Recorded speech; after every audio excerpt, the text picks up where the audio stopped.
Greetings and salutations, everybody. Welcome to the best damn movie-related show on the planet Earth, the John Campea Show, coming from right here on my YouTube channel. I'm, of course, your host, John Campea, and it is an awesome honor and privilege, as it is every day, to have you, our international friends, gather around to talk about our favorite things in the world, movies and movie news and all sorts of good stuff. And, of course, I'm very pleased today to be joined by the one and the only, Mr. Robert Meyer Burnett. Robert, how you doing today, sir? John, I am doing well. I considering what the last few months has brought to the planet Earth, I think I'm doing okay. It's all about keeping things in perspective.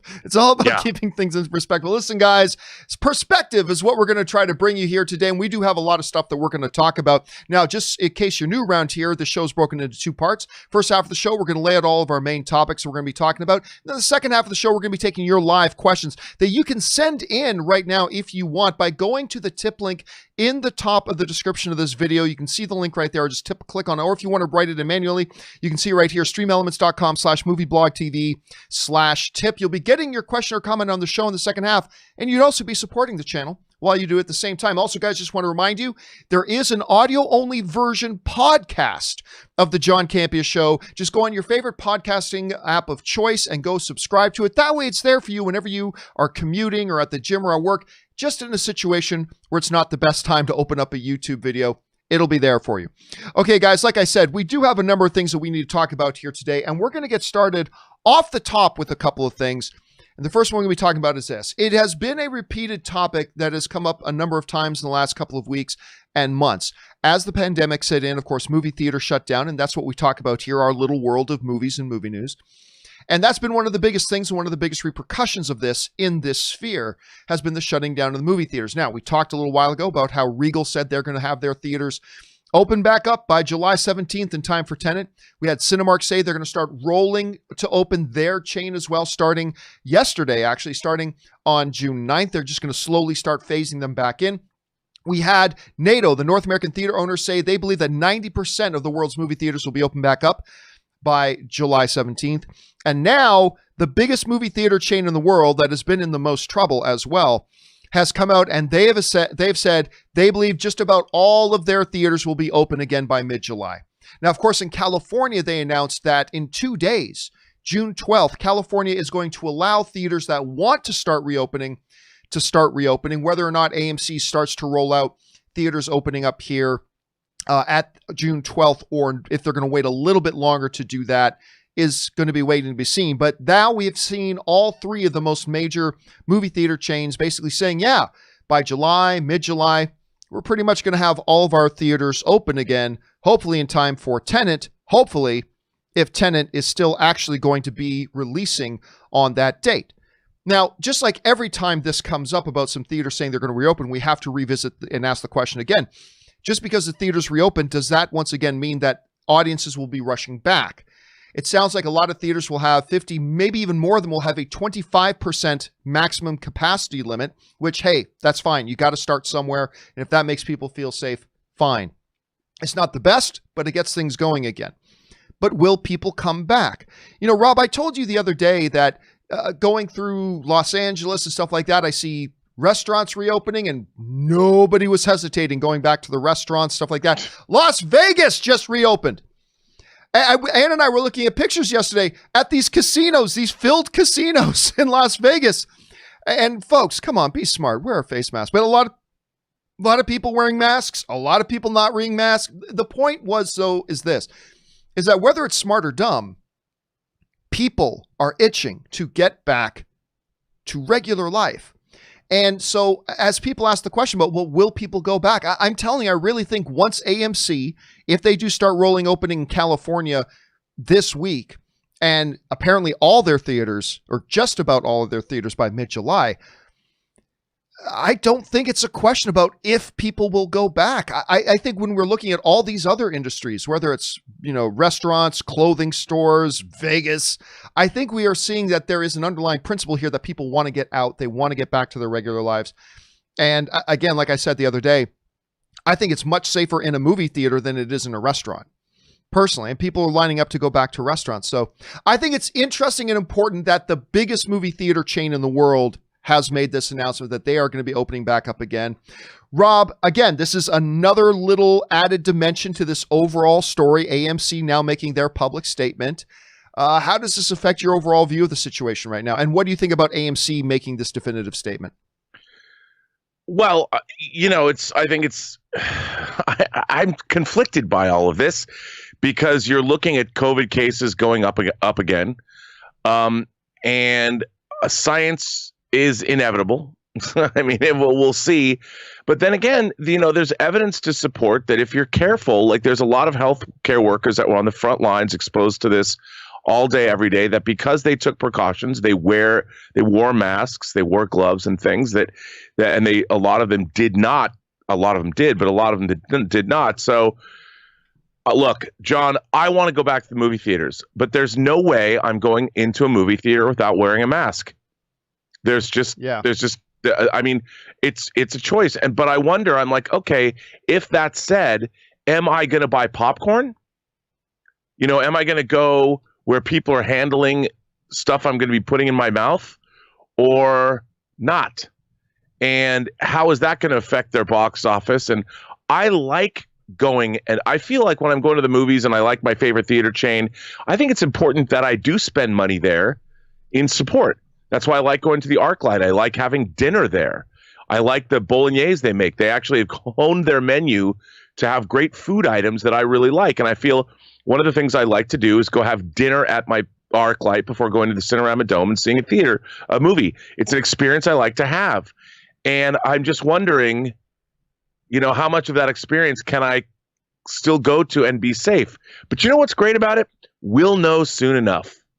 We'll know soon enough. I mean, right now as everything's opening, we're going to now be able to see exactly where we're at in, say, a month. And Tenet doesn't open until July 17th. So I guess we'll see where we're at. I really want to see Tenet, John. I'm chomping at the bit. And I just hope everyone's safe, and I hope everything works out. So the question for you guys is, what do you think now? Now we've had Regal make statements, we have Cinemark, we have NATO, and now we have the largest theater chain in the world, AMC. Let's see how long they can stay in business. Have been saying now, yep, we're going to be open. How does that affect your overall view of things, if at all? Jump down to the comment section below and let us know your thoughts. All right, guys. One more thing off the top before we get into our main topics today, and that is this. Arguably, if you take inflation into consideration, the #1 box office movie of all time, I believe, is still Gone with the Wind, if I'm not mistaken. I think it is.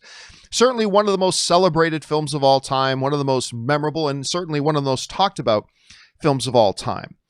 Well, HBO Max has just made the decision to pull Gone with the Wind off of its service temporarily. Now, the film is, when it comes to, the discussions going on in our society right now about racial issues and things like that, Gone with the Wind certainly is, I think we would all agree, problematic to some degree. But the question becomes, what do we do with it? Now, what they have said on HBO Max was, their basic statement was this, was that we are taking this movie off of our platform for now, but it will be coming back. We just want to make it come back with a discussion attached to it about the issues going on at the time. Now, actually, there's an interesting little commentary about this, if I can find it here. Give me 1 second to see if I can pull this up. Yes, this came to us from CNN, who talked about what HBO said about it. They said a spokesperson for HBO Max told CNN Business that Gone with the Wind is a product of its time and depicts some of the ethnic and racial prejudices that have unfortunately been commonplace in American society. These racist depictions were wrong then and are wrong today, and we feel that to keep the title up without an explanation or a denouncement of those depictions would be irresponsible. The spokesperson added that when the film returns to HBO Max, it will return with a discussion of its historical context and a denouncement of those very depictions, and will be presented as it was originally created. So the movie's not going to be edited. They're not going to edit the movie. It will be presented as it was originally created, because to do so otherwise would be the same as claiming that these prejudices never existed. It would be the same to claim that these prejudices never existed. I got to tell you, I don't mind this. I don't mind this. I don't mind the idea, because I remember, Rob, we were talking, I can't remember if it was Song of the South or Dumbo, or we were talking about one of those other movies. And I remember you pointing out at the time, it's like, hey, to keep these movies intact, but remember one of the movies put a disclaimer in front of it, say, listen, this movie depicts some things. And, you know, you were talking about that and about how appropriate that was. And I think the idea of, you know, an HBO Max or any streaming service doing something to say, hey, we do want to have something attached to this, whether it's an opening title screen or whether it's an opening 5-minute discussion between a couple of people about the issue that you can skip or not, or something like that. I think there's a key thing here. I think a lot of people are getting mad at the idea that they're pulling it, but I think they're missing 2 key parts. Number one, they're already saying they're going to put it back on. And number 2, they're saying when they put it back on, they're not editing it. It is going to be as the original cut of the film, because in their words, to do so otherwise would be the same as claiming that these prejudices never existed. So I got to say, as I look at this situation, Rob, I don't take a lot of issue with this.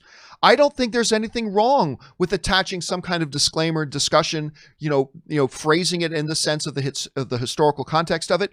They're not editing the film, which, by the way, if it's their movie, I wouldn't have even had that big of a problem personally if they decided to do some edits, but I think it's preferable that they don't. And so they're not doing that. So I just think those 2 big factors, that it is coming back and they're not going to edit the film, are things people have to keep in mind before they get terribly upset about it. One of the other interesting things, though, Rob, is that all this is coming up today on June the 10th. June the 10th just so happens to be the birthday of one of the stars of Gone with the Wind, Hattie McDaniel. And Hattie McDaniel played, how did they pronounce it? Mammy in the film. Hattie McDaniel was in that movie, and she played the role. But here's the key thing about that.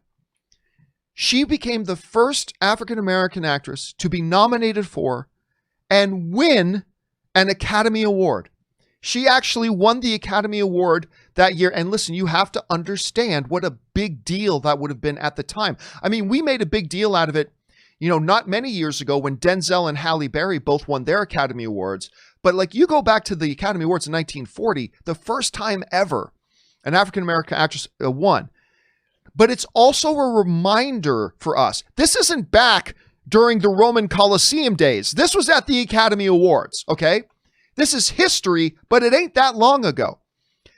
Hattie McDaniel, who won the Academy Award, there had to be a fight to even let her in the building.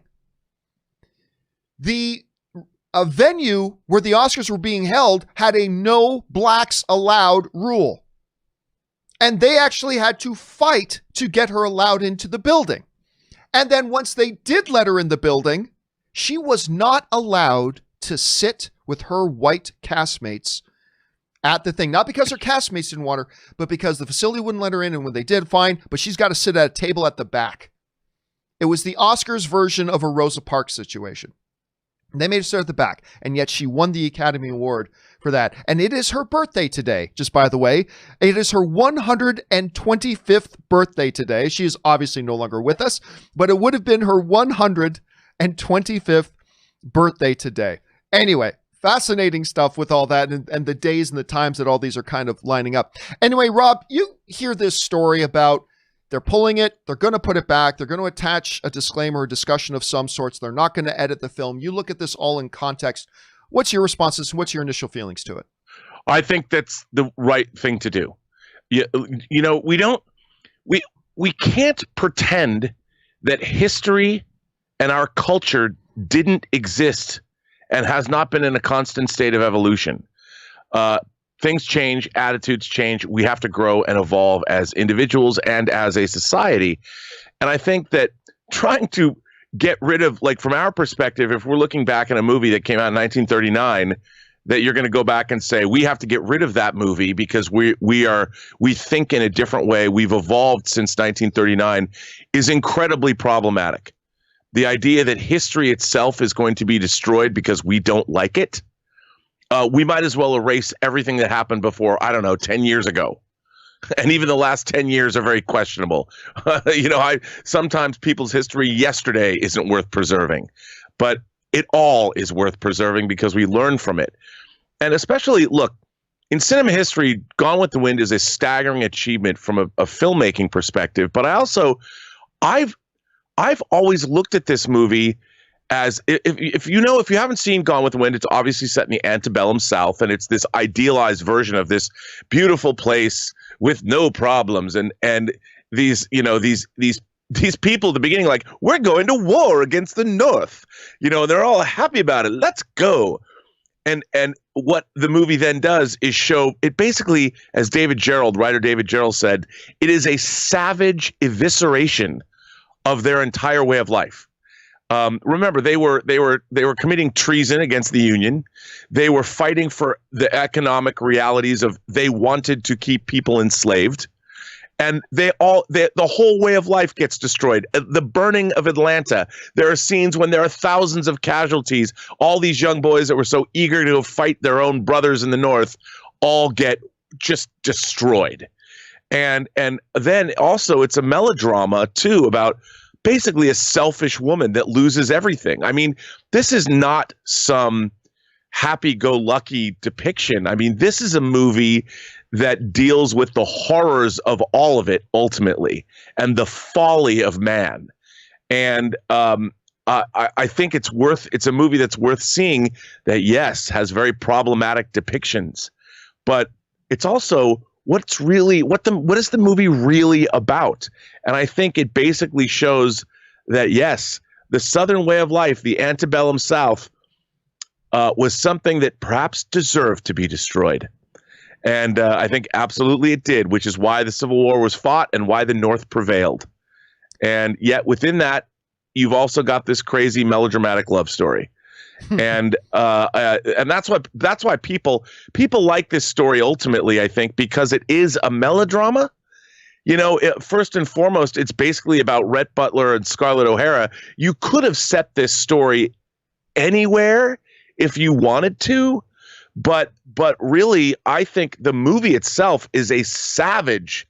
It's savage about how it is not a fan of the South. Nor is it Margaret Mitchell might have been who wrote the novel, but I think, as much as they could slip in, it's a pretty harsh depiction of a way of life that needed to go away. It needed to go away.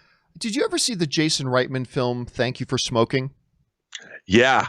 See, it reminds me a bit of that, because for those of you who may not have seen it, and it starred Two-Face, Eckhart. Aaron Eckhart. Aaron Eckhart. It starred Aaron Eckhart. It's a great movie. If you have not seen it, it's fantastic. But I don't know if it was allegorical. It kind of feels allegorical today. But at the end of it, they had the anti-smoking movement, and it turns out like the message of the movie is smoking is not good. Smoking is not good. Right. But also within it, I think it was, I can't remember if it was William H. Macy who was in the movie, but at the end, William H. Macy, who's this anti-smoking guy, is like now trying to get Hollywood to go back to classic movies and take out scenes of smoking, and get all the scenes of smoking out because it's a bad example. But I think, it's the old adage, Rob. I think those who forget history are doomed to repeat it. And I think, listen, I gotta say, I think what HBO Max's response here is a fair, balanced, and reasonable response. We're going to take it down for now. We're going to develop a discussion disclaimer to go with it, and then we are going to return it back up unedited with disclaimers about the reality of what the context this movie was made in, and that it has certain depictions that were accepted at the time and shouldn't have been, and things like that. I got to say, I don't see anything particularly wrong with what they're doing here when you keep in mind that it is temporary and they're not going to edit the film. So question is for you guys. Oh, Rob, what were you going to say there? Well, what I was going to say is that so much of history is problematic when you look back upon it. The way, go back far enough, I think every group of people at some point on this planet, as we evolved and expanded across the planet, was hated by another group of people. There has been so much injustice and so much horror and so much just cruelty. Nobody is better at being more cruel to their fellow human beings than other human beings are. And if we were to get rid of all of those depictions of that, we are really doing ourselves a disservice. We have to remember who we were and what we were if we're ever going to be better. And isn't that what life is about? To improve ourselves and improve our lot in life and be better than we were yesterday? All right, guys, question is for you. What do you think? Now, of course, keeping in mind those two things, it's going to be back. It's going to be unedited. What do you think about HBO Max's moves right now? Like it, don't like it, kind of in the middle of it? Jump down to the comment section below and let us know your thoughts. All right, guys. With all that down, let's now move on to our main topics today. And how do we select our main topics on the John Campea Show? Well, it's really rather simple. You see, you guys come up with them by going anytime, 24/7, over to www.thejohncampeashow.com/contact. Once you guys get there, you're going to see a form. Fill it out with your topic or question, hit submit, and then maybe, just maybe, you might see your submission featured as a main topic here on the John Campea Show. With that down, let's move on to main topic number 1. And our first main topic today gets submitted to us by Geeky Gator, who writes, "Hey, John and gang. There was a report from Variety a few days ago about how around 40% of Chinese theaters could permanently shut down from the loss of revenue during the pandemic. China has become a huge source of revenue for Hollywood's blockbusters, like the fast films or the MCU. How big of a deal do you think this could be for Hollywood?" All right. Thanks a lot for sending that in, man. And yeah, we sometimes, I'm sure it'd be understandable to forget because we are a very myopic species, but we forget that this pandemic has affected more than just our society. It has affected the world. And even in the terms of movies and movie theaters, it ain't just the North American movie theaters, it's movie theaters all over the world, one of which is the second largest movie industry in the world, second largest movie going public in the world, which is China, which, as you accurately pointed out, is a major thing that the Hollywood studios depend on, at least for some of them. Not all Hollywood movies play in China. Actually, a minority of them do, but they do provide a lot of box office. This comes to us from Variety, who writes, "The China Film Association and the China Film Distribution Association conducted a survey of 187 theaters at the end of April, with participation from nearly 20 major chains, including Wanda, who own a stake in AMC, by the way, Hengdian, I'm sure I mispronounced that, and Daddy. It found that as many as 42% of participating cinemas believe they are very likely to close in the near future. Just 10% said that they would undergo changes in ownership but continue to operate, while 28% saying they were still waiting for further decisions from central management on their fate." Rob, there's no other way to put this. This is and would be catastrophic. It would be catastrophic. I mean, it's not complete doomsday, all movies go away, but for the Chinese movie-going industry, it's catastrophic, losing 40% of your theaters. But let's talk specifically about the question at hand, which is the notion of, how does this affect Hollywood films? Now, look, there is a limit. There's a cap on the amount of U.S. films that China will allow to play in Chinese theaters every year. And I can't remember what the number was, but it's not a particularly big one. So there's only so many movies. But the movies that do play in China represent a big, big dollar figure. And for that big dollar figure to suddenly disappear is incredibly damaging. Now, look, just think of China for a second here. Instead of just thinking of it as another country, just think of it as another state in the U.S. for a second. Imagine what would happen if all of a sudden movie theaters in California suddenly couldn't generate revenue for the movie industry. That would be catastrophic because that's a big percentage of dollars. Maybe not in the overall, but when you look at the actual dollar signs, it's huge. Now, look, it's important to point out here, Rob, that they didn't say this is definitive, but they are saying 42% are saying they believe they are likely to close here pretty soon and pretty fast. This could be bad for especially the major blockbusters. The mid-level films, the smaller budget films, the indie films, they aren't going to be affected too terribly much directly because they weren't going to be playing in Chinese theaters everywhere. But we forget about the waterfall economics within the movie industry. Studios make $2 billion on a big blockbuster. That profit is what helps fund and pay for all the other movies coming down. So while there may not be a direct impact, there's going to be a secondary impact too. I don't know, Rob, you see this, the idea of China maybe losing 40% of their theaters and the impact on Hollywood films. How do you see it? Well, my initial comment would be like, wait a minute, isn't it a communist country? Why do movie theaters have to make money at all? But no, this is, as you pointed out, it could be potentially catastrophic. Obviously, markets like China that actually opened fairly quickly. If you look in the history of movie going and what was allowed to be playing when, the fact that the Chinese movie industry, especially the exhibition arm of it, became very big and very important to American Hollywood interests so quickly is a big deal.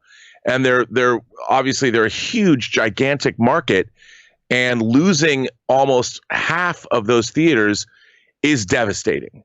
And it's something that you're gonna have to rethink the economics, because like home video, home video is something at first that was pushed back against, and home video became sort of a savior of Hollywood because movies could make as much, if not more, when they were released on VHS or the rental market than they did theatrically. And that's, in a way, that's what China has done for Hollywood, is it gave this huge injection of capital that didn't exist at one point.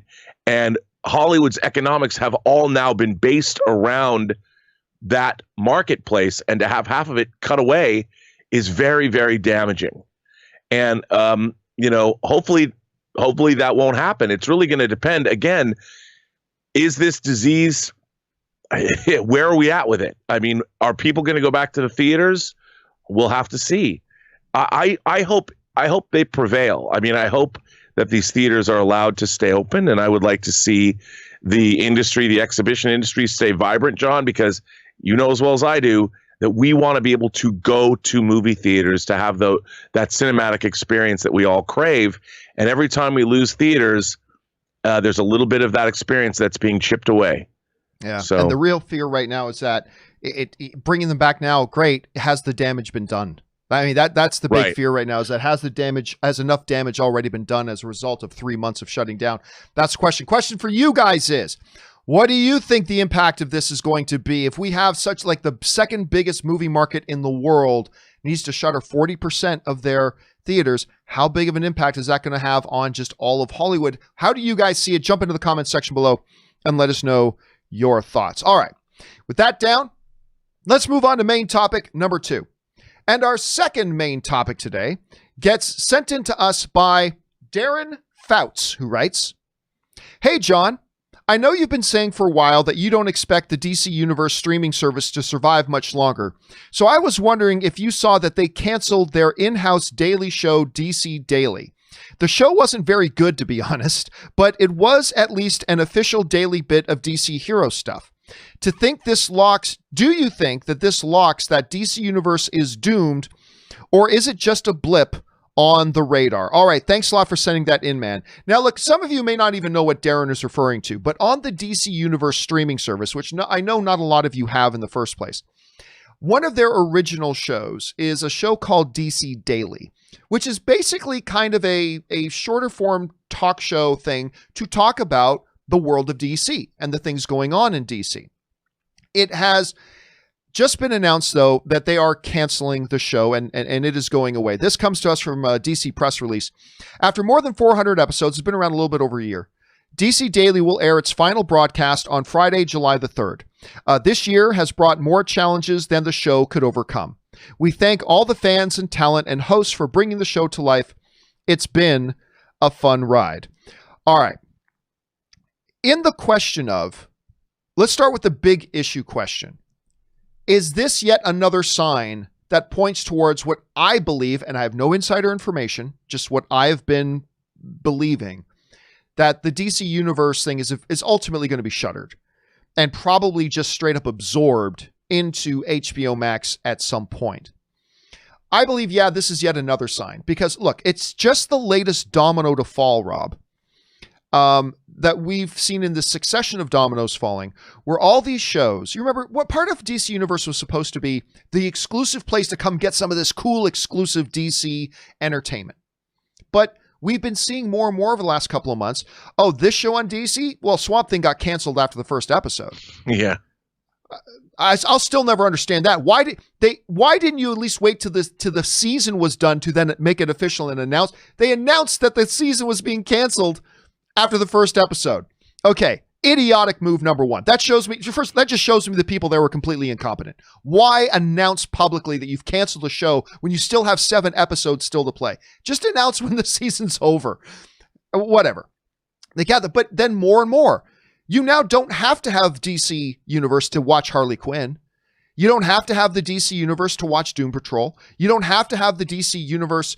I don't even believe you have to have it to see Stargirl. I think that's on CW now. But anyway, they're putting all this stuff out.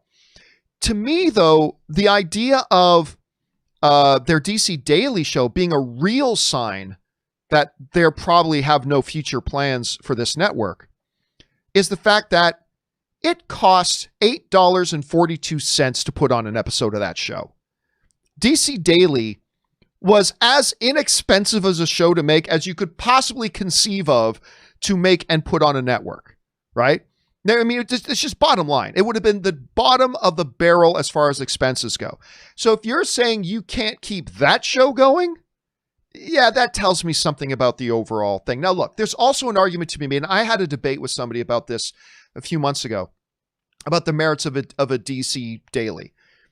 And there are two ways to look at it. On the one hand, I kind of appreciate a network adopting the format of show that I and others have kind of, been pioneers of to talk movies and things like this and television entertainment. I like that they were doing something like that. I think that's a positive thing. What my friend pointed out to me, though, was that nobody watched it. And there was a problematic thing about it. And I acknowledge this. There's a problem. The problematic thing about DC Daily is that it's a show that's supposed to be like Screen Junkies or like the John Campea Show or like other shows like this. That's supposed to be punditry and talking about an opinion show. But ultimately, you're only talking about one topic, and that one topic is being paid for by the company that is that topic. It's kind of like, I don't know, it's like a McDonald's review show, reviewing McDonald's food on a show that is paid for and funded by and sponsored by McDonald's. It's just the concept. I'm not saying that what they did on the show there then was therefore biased. I'm not saying that, but just perceptually, there is a problem that just would make. I think that's why a lot of people I know never even bother checking the show out. It's because DC is paying for sponsoring a show about people talking about DC stuff. Well, yeah, we know what they're going to say. I mean, that's the perception, whether that's fair or not, whether that's how it actually played out or not. But look, the bottom line is this. This was an extremely inexpensive show to make. And if they're canceling that show, yeah, to me, again, no insider information. To me, it kind of sets the flares off in the air that I don't expect DC Universe to still be operating as we understand it today by June 10th, 2021. I think by this day next year, that it has either gone an incredible metamorphosis so it's unrecognizable, or it's just gone, because it just seems that that's what. Anyway, Rob, you see this. How do you think the fate of DC Daily kind of talks to us about where the DC Universe streaming service is going? Well, I think you're absolutely right. I think it's definitely a canary in a coal mine. It's definitely showing where we're going. I mean, I feel bad that there's people that I've worked with in the past that I've liked very much that are fonts of knowledge that are losing their jobs. I think that's a bummer. But the fact that this show is going away can only be seen as, I think, one thing, and that is that the DC Universe app, I mean, it was admirable what they were trying to do. Like I never signed up for it, but I was a fan of they were combining the comics and the shows all together, and they were celebrating the continuum of the DC universe, which I thought was really, really cool. But if it's going away, they never really made the promise of that whole app And that whole streaming service, I don't think was ever realized, especially with the programming, as you astutely pointed out. Things like Swamp Thing, why would you possibly cancel it after one episode? What are you saying to your audience? And I think that it was doomed. It did not have the support that it needed to be as viable as they wanted it to be.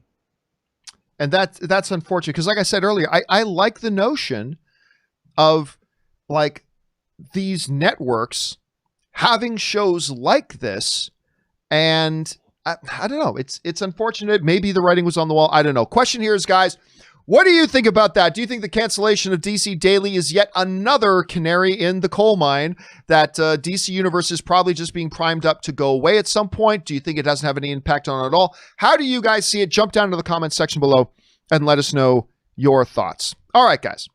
With that down, let's move on to main topic number 3. And our third main topic today gets submitted to us by Zhang Huang, who writes, how badly has HBO botched their launch?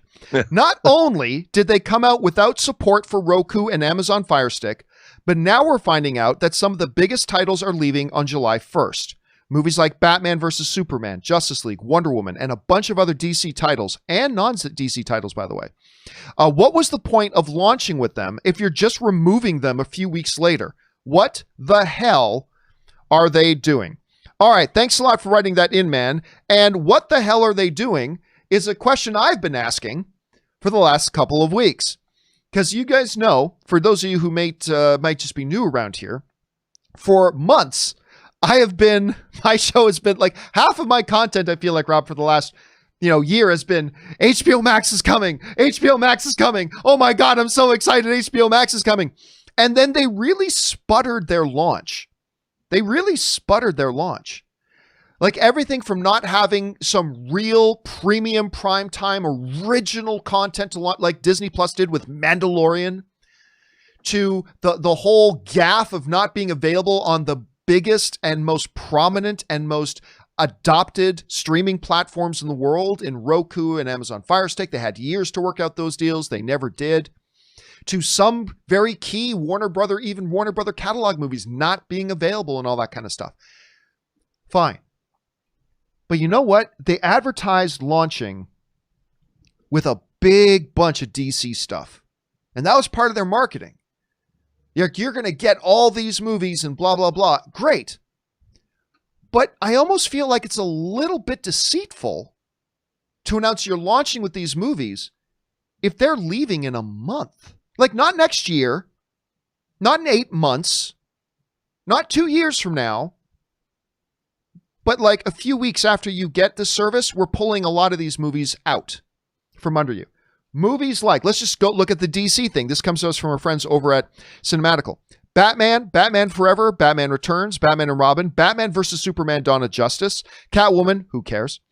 Jonah Hex Justice League, the Lego Batman movie, The Losers, Chris Evans film, completely underrated. That movie's awesome. Steel, Suicide Squad, Teen Titans Go to the Movies, Wonder Woman, the animated movie, and of course the Wonder Woman theatrical film. But it's not just those. Other high-profile movies that they used in their marketing to tell people to sign up for HBO Max. Black Klansman, for example.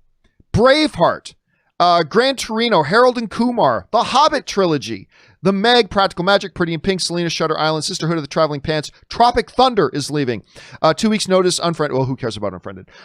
But basically, like, you got these high-profile films that a number, not all of them, but a number of them was used as a part of the market. Say, hey, come in and sign these up. And then suddenly people sign up and find out, oh, by the way, a bunch of these movies that we told you to sign up for, yeah, a couple of weeks they're gone. So you better watch them right now. I think long-term, Rob, I think HBO Max is going to be perfectly fine long-term. If HBO is their backbone, HBO is probably the gold standard of specialty programming and unique and exclusive programming. HBO Max will be fine long term. They will. And I'm excited to see what they will turn into. But I don't care how big of an HBO Max fan you are, Rob. if we're going to sit back and look at their launch, not what they're going to be eventually, but at their launch, you cannot mark this as anything but a failure. I mean, they have clearly shown an ineptness about the launch. I mean, whatever the special team they put together launch is saying, from the failure to get the proper deals in place first, the failure to make sure they had certain movie title rights ready to go at first, the failure of how they deceived and misdirected potential customers to get them to sign up, only to then a few weeks later say, hey, and it's not some minor little stuff. All right. It's Wonder Woman, for heaven's sakes.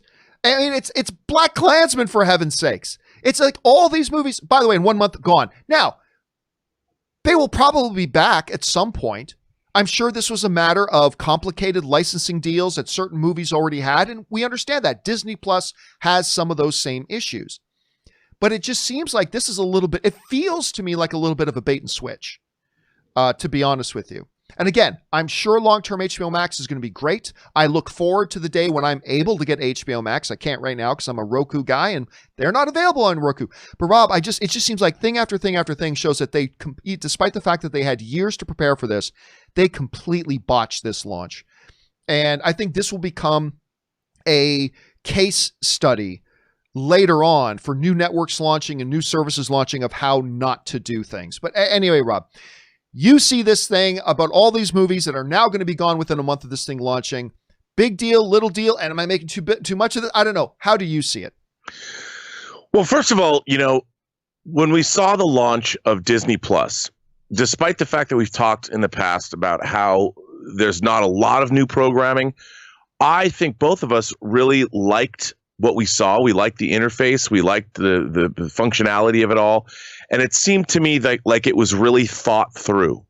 They're making a big splash. They're investing a lot of their company in it. They know this is going to be the future of their company. And I would have thought that would have at least been the industry standard, that if you're going to launch, whether it's Peacock, whether it's whatever CBS All Access is going to become, that you really need to, you now have Disney as sort of, this is the way how to do a streaming service. And I would have thought HBO Max would have been at least that. And it's all over the place. Like, I was looking at it just the other day. I'm like, what is this? Like, what's going on here? And I think you're not making too much out of it, because I think it just goes to show the overall haphazard approach that we've seen to this entire launch. And I think they wanted to get the streaming service out. They figured, we've got so much of this stuff already out there. Let's just try and we just need to get it out without really turning it into, HBO Max seems to me like a mutation of everything that's already existed, as opposed to being something new. And they figured there's HBO Now and HBO on the go and HBO I'm sitting on the toilet. There's all kinds of HBO things. Like, rather than give us something brand new, they didn't do the work. And I think that the fact that these movies are going away so soon after launch is indicative of that. They get you there and they're like, yep, now we're losing a bunch of stuff. And why? Aren't those Warner Brothers movies? Where are they going? And what does that mean? What else are we going to lose? And when are we going to get new things back? And I think that it does not build confidence in the consumer that this streaming service is the behemoth powerhouse that they want you to think that it is. It represents HBO. It represents Warner Brothers. This should be Tiffany. This should be A-list all the way. Yeah. And listen, again, if I had to put $100 on it, and you asked me if we could look into the future a year and a half from now and guess what we think the status of HBO Max is going to be, it's still HBO. I still feel confident that a year and a half from now, we're going to be talking about how great HBO Max is. 100%. I really do. I just, a company so smart that has done so many things the right way, it just befuddles me that they have botched this launch. Look, going all the way back, you were kind of pointing it out there, Rob, to the fact that they didn't even know how to not make their messaging confusing. Like 80% of the people have no idea what the difference is between HBO, HBO Go, HBO Now, HBO Max. They have done such a terrible job with their communication to the audience to make clear what the brands are and what they mean and what they represent, to not being available on the most prominent streaming platforms in the world, to doing a bait and switch with these huge iconic movies that people identify with Warner Brothers, only to take them away a few weeks later. I just don't see how, despite the fact that I believe it's going to be great. It's going to be great. But I think they botched this launch. I really do. So at any rate, guys, what do you think? Well, I just want to say that I think part of this botched launch is because of AT&T. You know, if nothing else, this is shown, like when AT&T sort of now became the parent company, there's been a lot of executives switching things around. And I think it shows that there is a fundamental lack of experience with the new regime. They thought they could take it over and make that transition. And, you know, everyone loves Hollywood. So I'm sure there's a lot of people chomping at the bit to get involved in this big launch on the AT&T side. And I think that their lack of experience is what has led to this. All right. The question here is, guys, what do you think about this? Movies like Justice League, Wonder Woman, Suicide Squad, all these movies that they kind of promoted as a part of the launch, they're now going away just weeks after the launch of the thing. What do you guys think about this? Jump down to the comment section below and let us know your thoughts. All right, guys.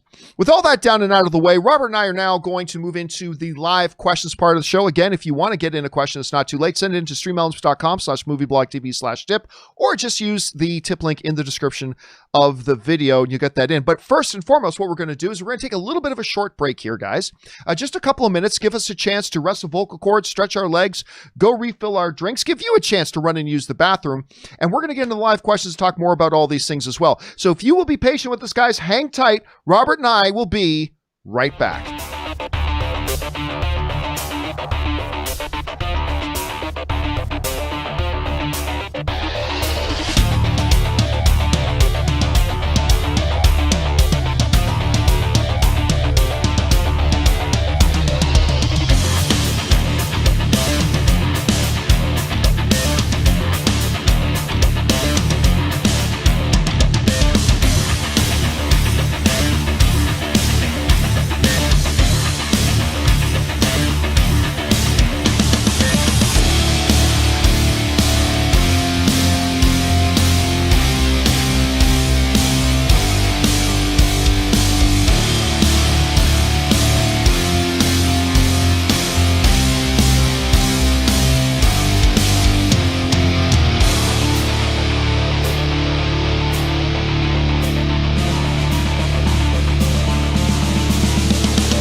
Guys, and we are back. Thank you so much for your patience and indulgence as we took a little bit of a break there. And now let's dive in and start taking your questions. We're going to get things started here with Drew, who writes, Jake Gyllenhaal is one of the elite actors today, but I'm always surprised by the fact that he's only been nominated for 1 Oscar and only 2 Golden Globes.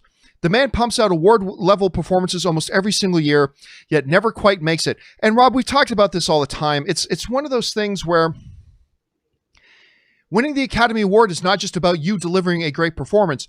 You got to do that also hoping there aren't 5 other people who also gave the best performances of their lives to take it over. Now, the one thing I still think the only time Jake Gyllenhaal that I thought it was a real question mark that he didn't get a nomination was for Nightcrawler. The fact that he didn't get a nomination for Nightcrawler is amazing to me. But your thought on Jake Gyllenhaal, and is he going to get one of those awards on his mantle here eventually? Dude, I've been a huge fan of his since I saw October Sky. And he's delivered some incredible performances. Nightcrawler was a tour de force. I mean, that movie is right up my alley. There's so much about that movie I love. And it's disturbing too. But I think definitely there is in his future Oscar gold. Absolutely, there will be. All right, Initial D's writes, hey, John and Rob, I don't think anything will stop the theaters from reopening. Even if COVID-19 cases rise, the government and business want the economy back open, limited capacity, social distancing, and masks for everything. But I don't see a shut back down. Well, I agree and disagree. Like, I think, look, if we see a significant spike in cases, which I don't suspect we will, but if we do, I think the government will have to look at reinstituting things. Like at some point, there's just some things that have to take precedence over business, even if it means some businesses shut down. It would have to be extreme. It would have to be extreme. But I think there are cases in which it would. But I agree with your underlying presupposition here is that the government and everybody else is hell bent on getting businesses back open. I think all of us feel that way.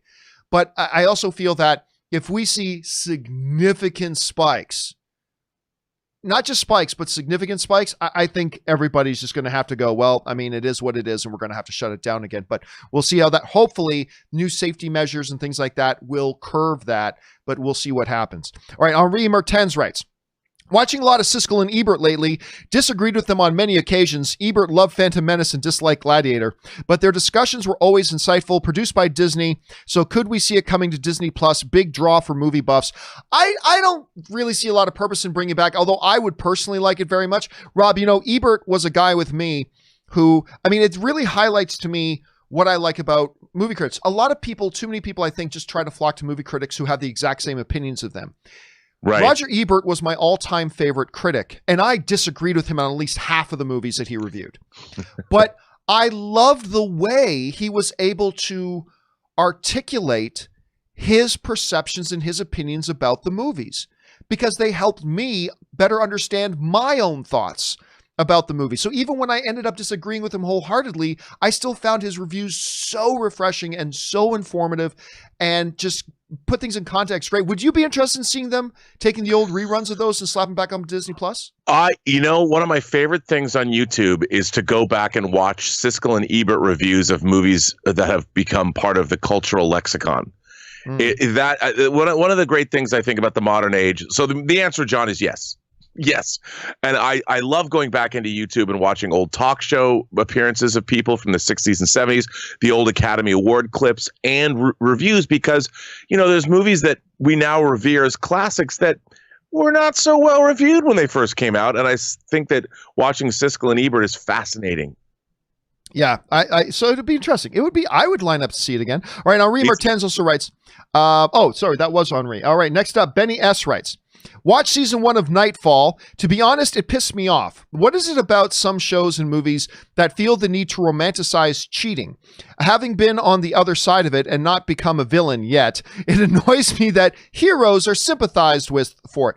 Well, Benny, listen, I can't disagree with you on that. I mean, there are times it is funny where moral lines get drawn sometimes. And yes, sometimes, you know, cheating. But look, Rob, it actually brings up what I've always considered to be one of my big pet peeves about movies is that in a movie, when a hero likes a girl, if the girl is with somebody else at the time, 2 things. Number 1, it shouldn't be considered a determinant at all that she's with somebody. But the other thing is this, is that 99% of the times when the hero likes a girl and the girl's with some other guy, that guy is a jerk. Almost every time. Right. Almost every time, because it almost feels like they need to do that so we don't feel negatively towards the hero for trying to steal the girl away from another guy. But I mean, it is. That's the way they always do it. If the girl's with the guy, oh, he's going to be an asshole. He has to be an asshole. It's just the way they normally do it. There are some exceptions to that, but it's the way it normally happens. Now, I've never seen Nightfall, though. I got to say, I hear people talking about the show a lot. Have you ever watched it, Rob? No, I haven't. But it's always an interesting question. And it's, you can't make if a hero's going to fall in love with a woman, if her boyfriend or husband or whatever is a nice guy, then the hero is compromised. You're looking at that guy's a dick. Yeah, but as long as he's a jerk, then it's okay. Yeah. Yep. It is exactly what we do. It's what we do in the movies. All right, Joseph Campbell writes, hey, John, I've been watching you since, you guessed it, Man of Steel review. I was wondering what kind of boom arm do you use and shock mount? It's not listed with the other equipment. I love it when you do shows about podcasting tips, etc. Have a good day. All right, thanks a lot for that. Yeah, so let me see if I can get a better view of the thing here.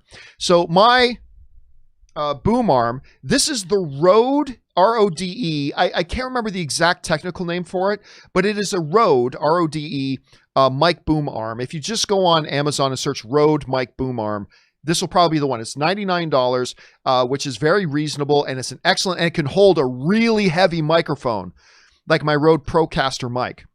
Holds a really heavy microphone. Now, when you're looking for the Rode Procaster mic, I can't remember the specific name of this shock mount that I have. Now, this shock mount, for those of you who don't know, the shock mount, I'll go to my other camera angle here. The shock mount, you're going to have a hard time hearing me. But you notice it's all suspended by elastic bands. That way, if I knock on the table, it does not vibrate the microphone. You won't hear any of it through the microphone. I could tap on my boom arm and you're not going to hear it because it's all suspended by rubber elastic bands. And it keeps it steady. Very, very key.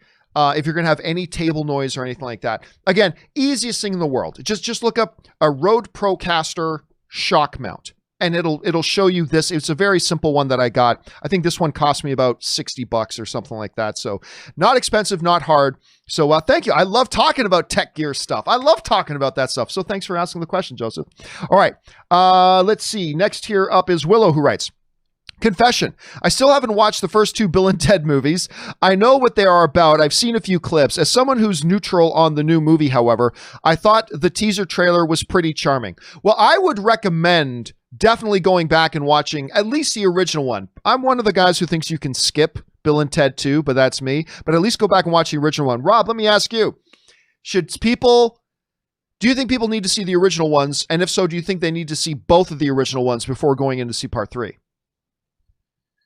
Yeah, I'm always a proponent of seeing anything that's original before you see something new, because it gives you a more appreciation and more context. And I just have always felt that way. All right. Next up, who do we got here? We've got Wakanda Forever writes, okay, John, yeah, I was upset about the Transformer 2 review when I found out, but I've been mad before. I admire anyone who admits a mistake and apologizes. To you as well as 50 Shades of Geek, the Kryptonian Eternal, who called me out. We are all good. Well, that's good to know. Thank you. I appreciate that, Wakanda Forever. I really do. All right, Sofa King Cool and Sexy writes, yo, friends, one movie from the 80s that I would love to see remade, either as a series or a film, is Enemy Mine. A story that would prove beneficial to these current times, and two of my favorite roles from Dennis Quaid and Louis Gossett Jr. I watched that movie, Rob, when I was really young. And of course, you don't see Lou Gossett Jr.'s face in that because he's the alien in that. I've always really loved that movie. So, okay, I'm going to guess you do have the Blu-ray of Enemy Mine. Do you? If so, what are your thoughts on it? And you would be correct, sir. Yes, I do.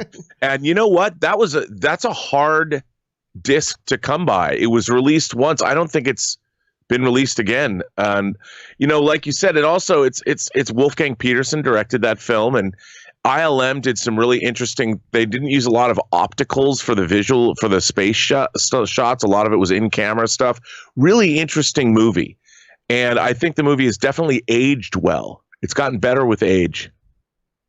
All right, next up, let's keep moving here. Next one we've got here comes to us from Star Wars Rocks, who writes, one of two. I guess that the only positive of my local cinema not being a part of a major chain in the UK, just because I live in Gibraltar, is that we only get 8 to 10 minutes of trailers and no ads before the movie starts. I guess that's a real big pain in the ass. About that is that we're still in the Stone Age when it comes to box office, as we can't even buy tickets online. So in other words, what I'm saying is the US, UK, and rest of the world have it easy. So can you please stop complaining about it on air? I mean, and listen, that's true. Listen, and that's why we mock ourselves a lot, saying, well, that means it's a first world problem. But here's the thing, too. The United States and Canada and stuff like that, we're actually behind a lot of the world. Like, for instance, it's only been in the last few years that North American movie theaters have allowed pre-assigned seating. There are a lot of countries around the world who have been doing that for a decade or more. A decade, or like people hear me complain about you can't pre-select your seat, and like somebody from Czechoslovakia would write me and go, dude, I mean, back when it was still Czechoslovakia, would write in and say, oh, what? Dude, I've had that since I was 12. You don't have that there? I mean, so we are, in some ways, we are very lucky and ahead, but in some ways, the Canadian American box offices and theater chains are behind in many ways and trying to catch up to the way the rest of the world does movie going. And I think that while we are ahead in some areas, I still think we have a lot to learn from other countries about how they handle their movie going experience. So, but there's that, but I get it. I would get your frustration, Star Wars Rocks, especially we're complaining about something that is still a step ahead of where you are right now. So I appreciate that. All right. Wakanda Forever writes, Kids Steal the Movie list. Number 1, Kick-Ass. That's true. Number 2, Jojo Rabbit. Number 3, Logan. Number 4, Leon the Professional. Number 5, The Golden Child. I don't know if he steals that movie from Eddie Murphy, though. I still think Eddie Murphy's kind of the star of that movie. Number 6, Little Miss Sunshine. Number 7, The Sixth Sense. Number 8, The Incredibles 2. Number 9, Coco. Number 10, Beasts of the Southern Wild. I always mispronounce her name. Quavagene Wallace. Yeah. I just call her QW because I've always mispronounced her name. She's so good in that movie. Anyway, I'm the man. Honorable mention, E.T. Child's Play, and Shazam. That's a good list, Wakanda Forever, actually, because you're right. These are all really good movies, except for maybe Golden Child, which I do love. Where the kid steals a movie. I've never heard somebody bring up that list before. That's a good one.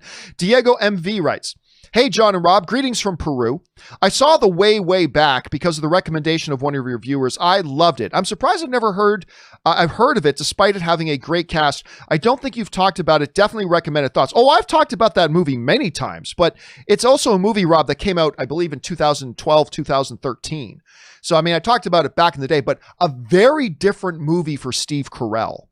I mean, you don't often see him doing roles like that, and I don't think we've seen him do a role like that before or really since. Well, I mean, Foxcatcher, but very, very good movie, and I remember we talked about it a lot when it first came out. But anyway, Rob, your thoughts on The Way Back? I really like that film too, and it shows his incredible diversity in terms of what he can play. You know, I think Steve Carell's. I'm a huge fan of that film, and also his performance in The Big Short, where he plays a character where you watch his sort of change that I think and Welcome to Marwen, you know, he's done some terrific. Yeah. I wanted to like Welcome to Marwen a lot more. I know, me too. Yeah, I want to like that one. I mean, it's a movie on action figures. It should have been the ultimate experience for me, but left me a little cold. It was an interesting notion. It was an interesting idea, though. I thought it was an interesting idea. All right, next up, Ryan Lohner writes, one of two, just thought that you should know that Iro from Avatar is pronounced Iroh. Usually I wouldn't make a big deal about it, but the absolute horrible live action film adaptation changed the pronunciation several times, several names, including saying his name is Iro.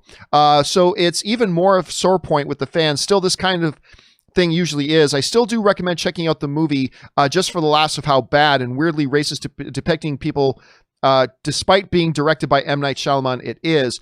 I don't know that I've ever, look, that movie's horrible. I don't know if I ever considered it racist, but I do consider it horrible.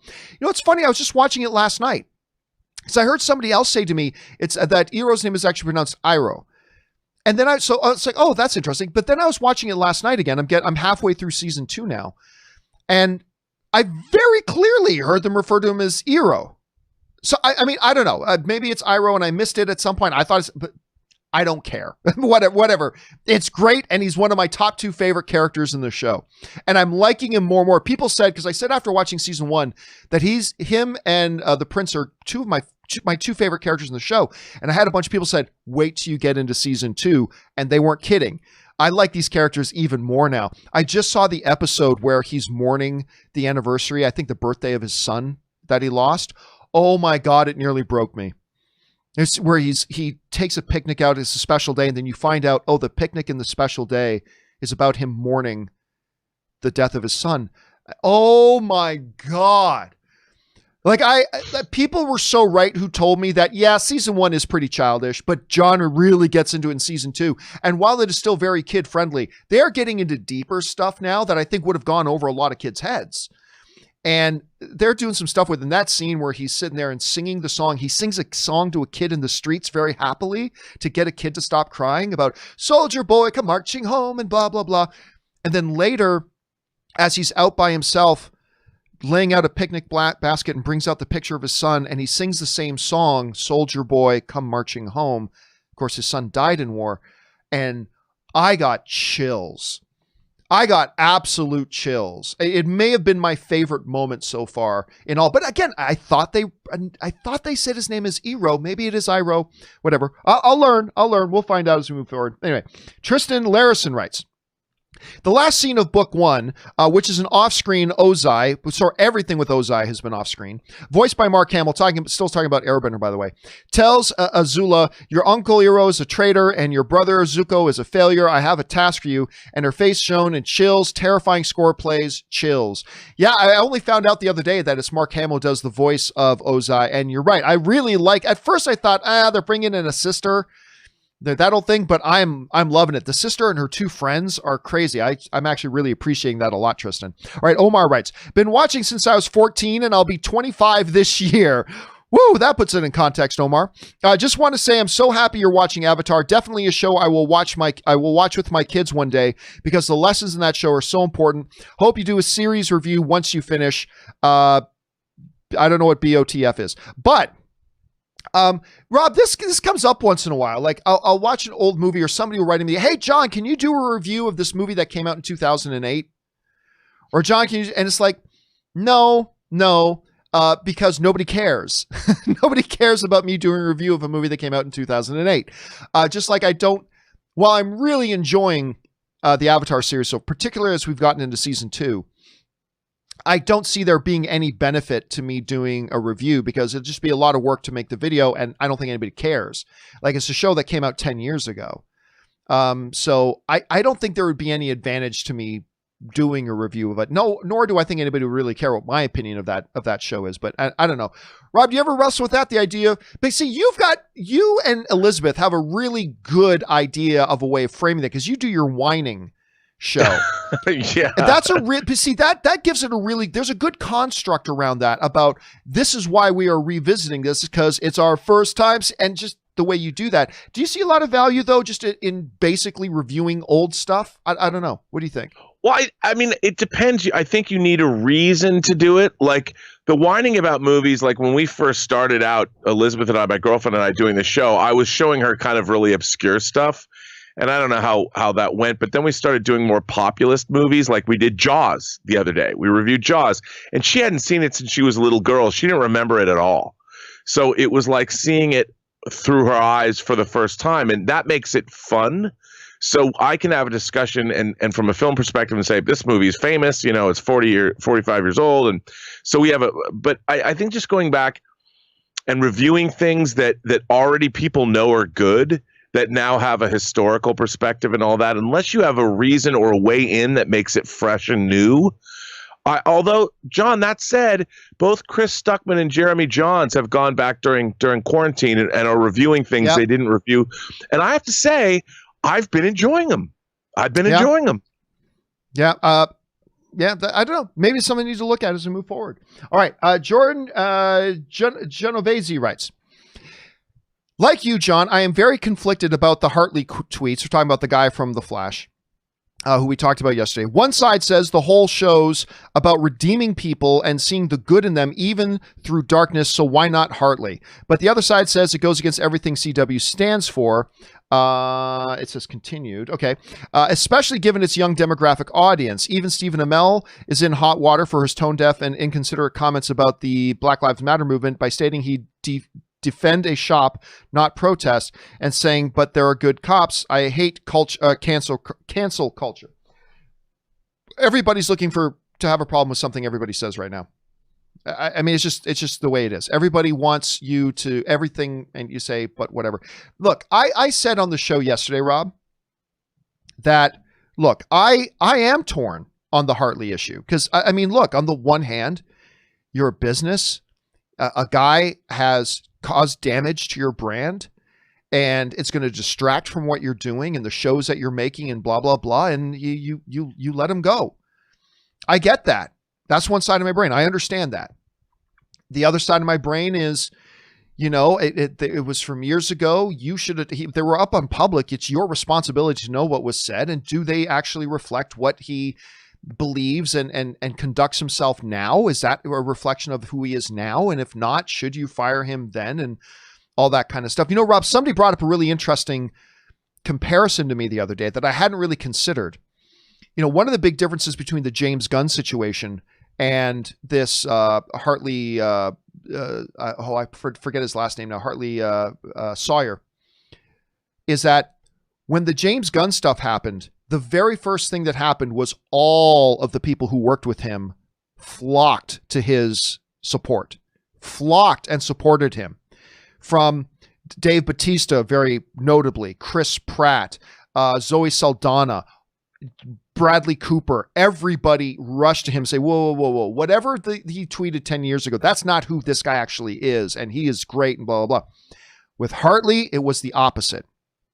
With Hartley, it was everybody, and again, because maybe this is indicative of who they are off camera, and maybe nobody liked Hartley. Maybe he was a jerk to people. I mean, I just don't know. But the one thing that Jordan brings up, which is interesting, comparing to what is The Flash about? What is The Flash about?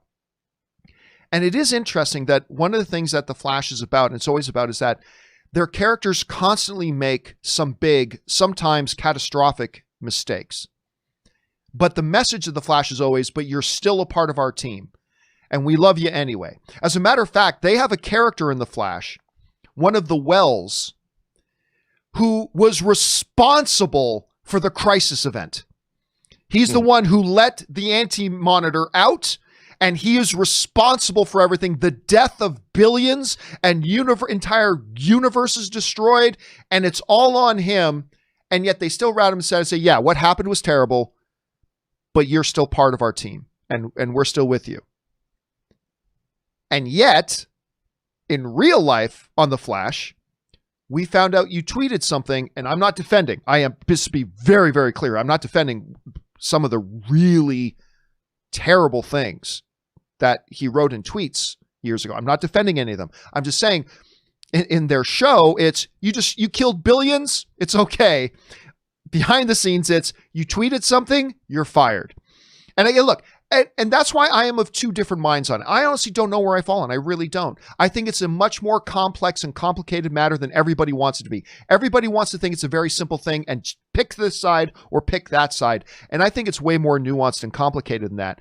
But it is interesting, Rob, when you look at what the show's about and then how that actually played off screen. There's a little inconsistency there. And again, the inconsistency goes to what we were talking about the other day. Warner Brothers, what's your policy on this? Right. You fired this guy for old tweets. You've got video of Ezra Miller grabbing a woman by the throat and throwing her to the ground, and you haven't said anything about that. You fire this guy for his tweets, but the moment James Gunn was released from Disney, you hired him immediately and gave him whatever property he wanted, and you gave him Suicide Squad 2, which I'm very grateful for because I'm very excited to see it. But again, Warner Brothers, what's your policy? All I want to see from Warner Brothers is to understand what their policy is and then see them be consistent with it. Because right now it seems like they're making it up as they go along. But I don't know. We went into that enough yesterday, so I shouldn't be. And we're running out of time, so I should really keep going here. Dodger Ryan 24 writes, "Hey there, John. Just saw Best of the Best 3, No Turning Back, where Tommy helps a small community from a white supremacist group who murders their church pastor. Not as good as the first 2 movies, but it was better than I thought." Rob, I got to admit, you know how much I love Best of the Best. Best of the Best 2, not so great. I've never seen Best of the Best 3. I never watched the third one. I'm going to go out on a limb and guess that you own the Blu-ray. I'm not sure. I don't know. Have you ever seen Best of the Best 3? I've seen Best of the Best 1. That's it. All right. You never saw part 2. One of the big villains in 2 is, who's the big Las Vegas guy? The black hair and plays ukulele. He's the, Wayne Newton. Wayne Newton's like one of the big villains in Best of the Best 2. It's about like illegal pit fighting, and I think the main villain's name is Craxus or something. I can't even remember. It's something ridiculous.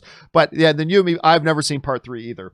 But I've even forgot, Dodger, that it even existed. All right, Kazam the Moon Man writes, "Films that I'm shocked aren't in John Campea's Unholy Trinity." Well, remember, being an Unholy Trinity, that means there's only room for 3.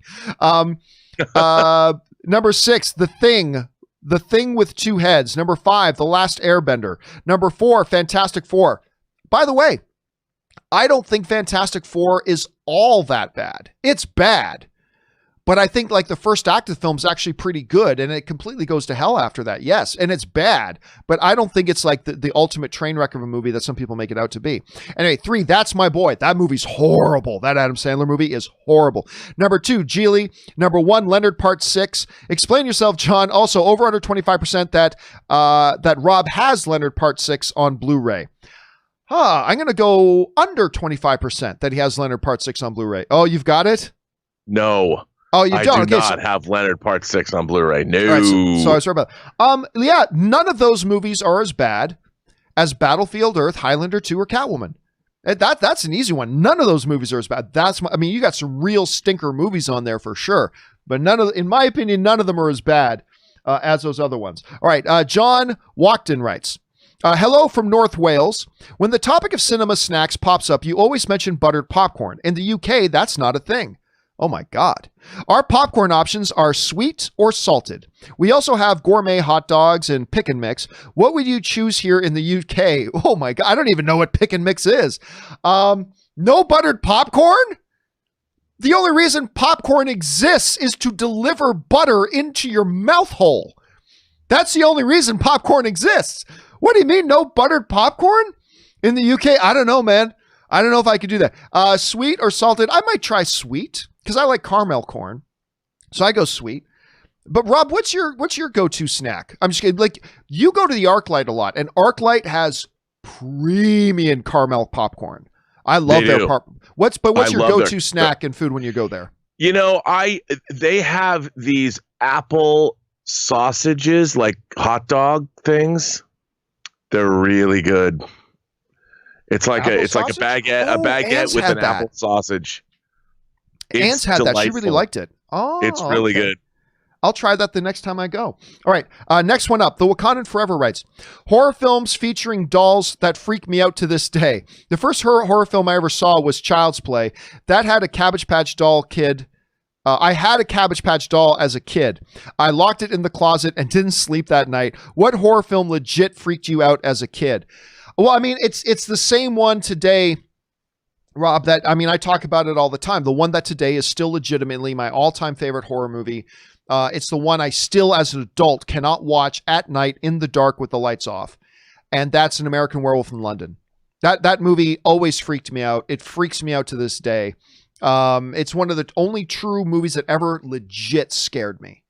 And to this day, I find it really, really, really creepy. Rob, if you had to go back, what's one from your younger age that still stands out to you that completely horrifies you? There's 2, actually. One is a movie called Trilogy of Terror.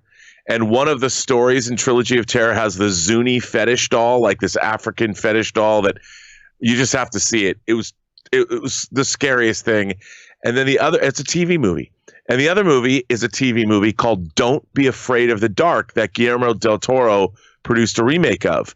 But in the original Don't Be Afraid of the Dark, these munchkins with shrunken apple head faces came out of the chimney in this old house, and they lay siege to this woman who lives. Kim Darby plays the woman, and nobody knows that these creatures. I mean, she'll have a dinner party, and these creatures come out, and they're like sawing at her ankles with a butcher knife, underneath the table. And as a kid, I had a babysitter named Debbie Black.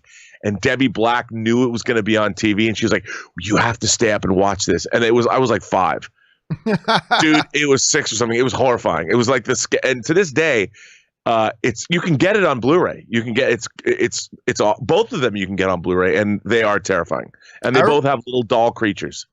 I remember being 10, 11, 12 years old, and like my little sisters would have a whole bunch of dolls, right? And I remember that time, like seriously thinking to myself, I need to develop what's my plan for when these things come to life and try to kill us.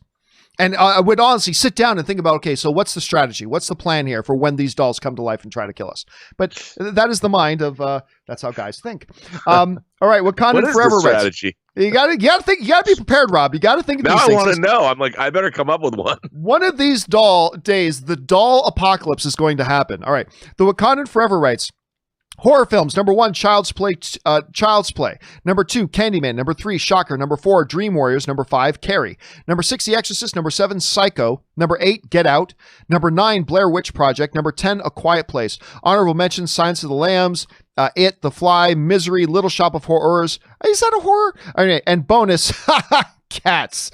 Well, listen, I honestly, not many of those would be in my top all-time. Like a number of those I do like. Not a lot of them in my top all-time ones.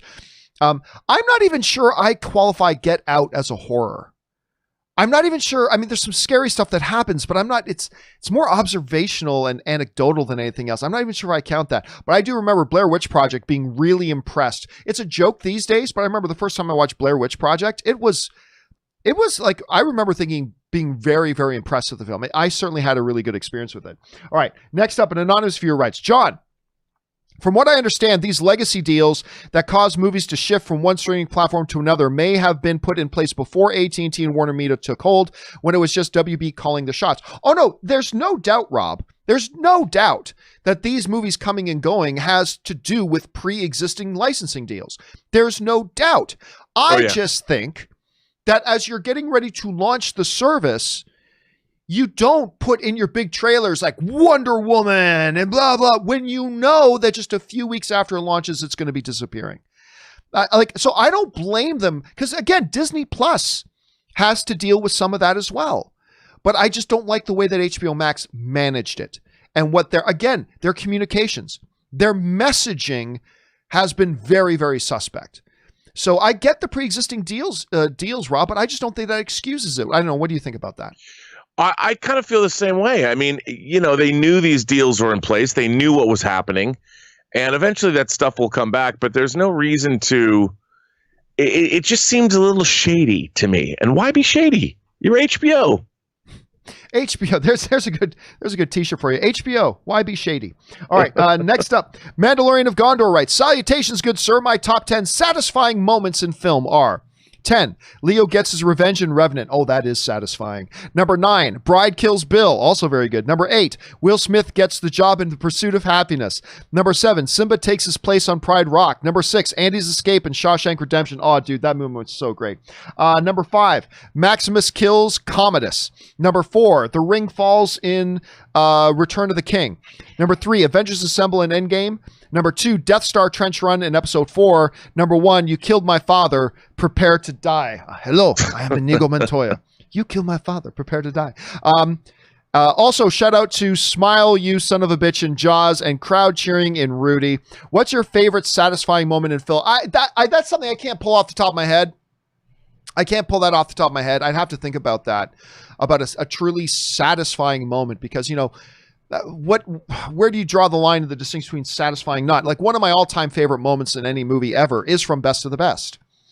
That to this day, I get teary-eyed. I literally get teary-eyed, and all the hair on my body stands on ends. I get chills and goosebumps when Daehan limps across the aisle and says, I deeply regret the loss of your brother, and I offer myself as your new brother. And he takes off his gold medal and puts it around Tommy's neck. Then everybody cries, and it's like, It's like one of the greatest moments in cinematic history. Best of the best, ladies and gentlemen. James Earl Jones's finest moment.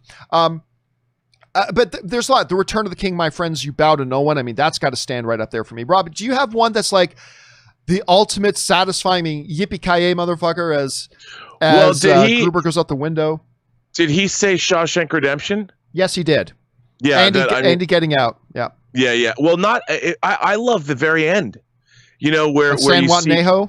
Yeah, where you see Red and Andy Dufresne on the beach together, and the camera pulls up and away. I think that is a fantastic moment. I also think, you know what? I just had one on the top of my head, and in the top of my head, I just lost it, but it was a good one. Damn it! I'm sure it'll pop back up. Yeah, you know, the end of Back to the Future, where we're going, we don't need roads. You know, and it blasts, the DeLorean takes off and blasts into the camera. I mean, it just leaves you on a great note. All right, let's check it out here. Next up, Max Zwack writes, "Hey, John, after some intense weeks of binging, I finally finished The Sopranos. Wow, that is some intense binging. I was aware of the controversial ending, but I loved it. What are your thoughts on the ending, and who was your favorite character?" The ending, screen goes to black. I get the interest in doing it, Rob. I do, but it's never sat right with me. I like definitive endings to the story.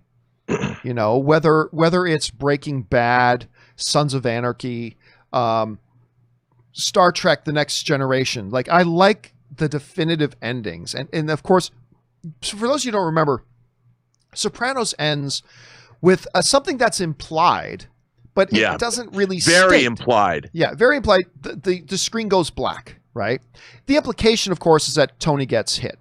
But I just not look. I thought the final episode was great. A lot of times, the final episodes of show aren't good. So we're just discussing the final moment. I do wish they had done it a little. To be honest, I wish they had done it differently. But I'm okay with it, I suppose. But I do wish they had done it differently. Rob, what do you think about the very ending of Sopranos? You know, on one hand, I thought it was audacious at the time, but now it's like, you know, what they do is in that final sequence, they're playing on many tropes that we've seen in gangster movies where guys walk in, you know, they're like triangulating where Tony's sitting in the diner or whatever, and they really heavily imply that he's going to be hit. And if they're implying that, why not go through with it? Because it wasn't like they're showing you these guys taking a position. People are coming in to do this deed. But by cutting before it happens, they try and make you think it feels to me like it's a cop-out, so to speak. It's a cheat because they're setting you up for an expectation. And what they do is they subvert that expectation by not showing it to you, but they still set it up. Like, to me, there's not as much ambiguity there as they might want to think. And I wonder, what is the statement that's being made? Why show these guys come in anyway, these mysterious, unseen people that you just see walk in and sort of take position in the diner? I don't know. That's just me.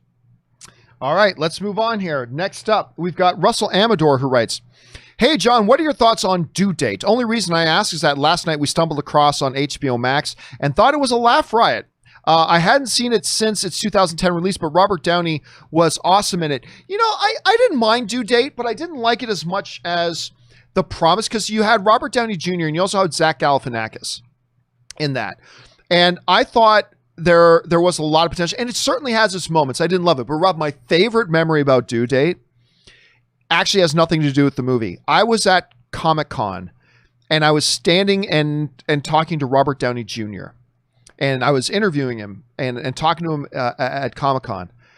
And then out of nowhere, Zach Galifianakis comes sneaking up behind Robert Downey Jr.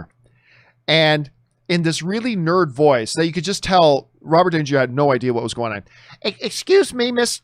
Robert Downey Jr., what do you like about being in movies? Do you like being in movies?" And you can just see, like, he's probably legitimately been asked that stupid question 1,000 times. So he kind of like had this thing and kind of then half turned, and there's Zach Galifianakis.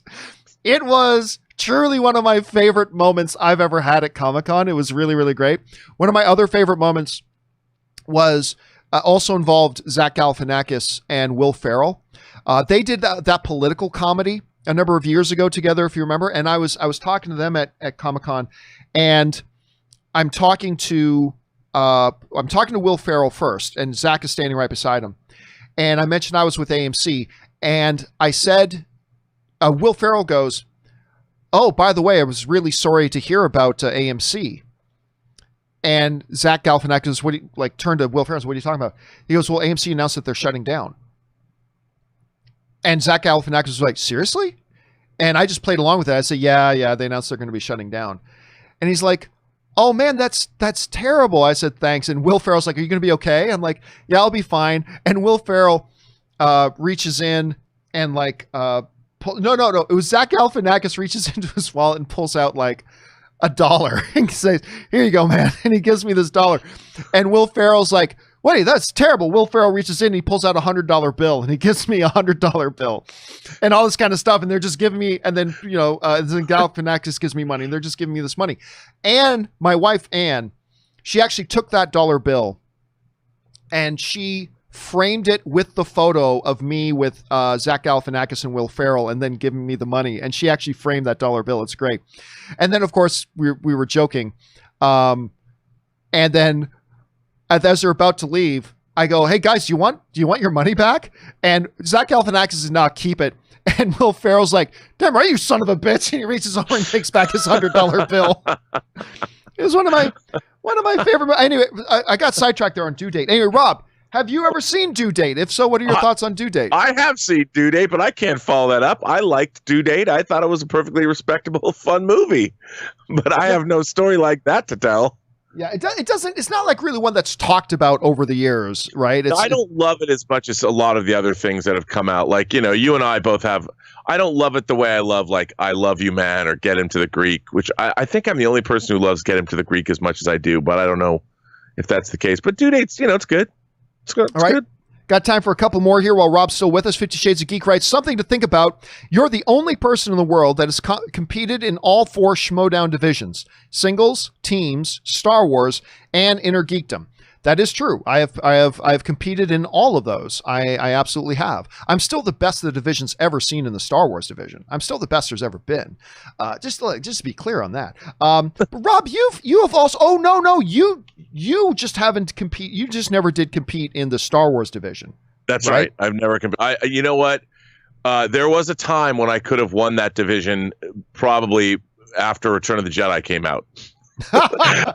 So long before the league even existed. Yeah, I mean, there's no way I could ever have come any. I watched that and I think I know a lot about Star Wars, and then I watch these questions and I'm like, I would have been just destroyed. All right, let's move on here. Last one we got here with Robert here. The Sock writes, "Thanos could have combined the Time Stone and Space Stone to create his own form of time travel. He could have systematically ambushed the Avengers and then gone after the rest of the stones. He also could have used the Time Stone and Reality Stones to look into the future to post-snap, though he would have looked ahead of the snap because all he would have about was that he did it." I mean, look, here's the thing, though, Sock. If you really want to sit down and look at Endgame, there's a lot of holes you could pluck into it. There's a lot of logic loops and problematic things. Yeah, there comes a point with Endgame. But then again, that's true of most comic books, too. Like in a lot of comic book stories, you could probably do that if you wanted to. But there comes a point with Endgame that you have to just go, okay, they're doing this really fantastical kind of a story idea. That, yes, there are some logic problems and there are some plot holes. And you could pick it apart if you wanted to. But at some point with a movie like that, you just got to sit back and enjoy the ride. And I'm not saying that that means those problems don't exist or that you're not right to point them out. Sure. But, I mean, yeah. And listen, those aren't the only problems. There's probably many, many more you could come up with. Many more. But at some point, you just got to go, okay. This isn't the most logically tight movie in the world, but that's not what this movie was made to be. This movie was made to be a thrill ride. And I think it delivered on that level. And that's why a lot of us enjoyed so much. Rob, what would you say to that? Well, I mean, look, as the viceroy of verisimilitude, as I like to call myself, there are when you're looking at these kinds of movies, by the time you get to this film, it's so outlandish. But I have to say that when you're watching the movie, it all seems, when you're letting it wash over you, you're at a level of peak fantasy filmmaking, and I bought it. Like, you could go back and nitpick and go, hey, wait a minute. But while I was watching the movie with all the different things that they do, I went with it. I went with it. It made me believe when I was watching it. It made me believe. And I think that's a tough thing to do. But with this film, they're asking you, normally a movie gets one big ask. This movie gets like 30 and it gets away with it. And I think it's a marvelous, wonderful film. And the two of those movies together are a stunning achievement in fantasy filmmaking. I really believe that. All right, well, Rob, it's we've taken you past your time. We know you've got things you got to do. So we will see you back here again. But in the meantime, where can people find you and your adventures online? You can find me on Twitter, which is very adventuresome. You can find at Burnett RM. Find me on Instagram at Robert Meyer Burnett, or find me on my own YouTube channel, The Burnett Work, and my show, Robservations. All right, Rob, thanks again for being here, man. And we will talk to you again soon, my friend. All right. Take care. All right, guys. With that down, we're going to keep on. You know what's funny? Rob just brought up Twitter. I am giving serious consideration to just deleting my Twitter. I seriously am. I am failing more and more to see what the benefit of it is.